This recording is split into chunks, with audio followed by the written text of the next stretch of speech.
Na konci videa máte detoxikačnú liečbu, ako odstrániť spike protein.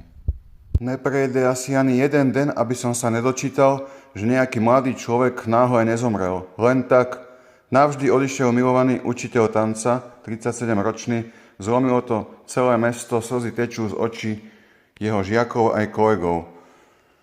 A slovenská tanečná scéna prišla o veľkú osobnosť Ladislav Pongrácz. Ako môže človek len tak náhle zomrieť? Prečo sa tam nepíše, či bol zaočkovaný alebo nie? Prečo?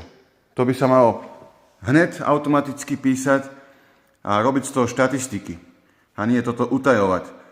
A pre tých, čo sú zaočkovaní a boja sa, že sa im čo stane, tak nech podstúpia detoxikačnú liečbu a nech jedia biovajíčka a pijú kozie mlieko. A nech si ďalej ešte zistujú, čo treba robiť, aké byliny treba jesť a hľadať nové veci, informácie a zdieľať to s inými, aby sme prišli na to, ako sa dá ten spike protein z tela odstrániť.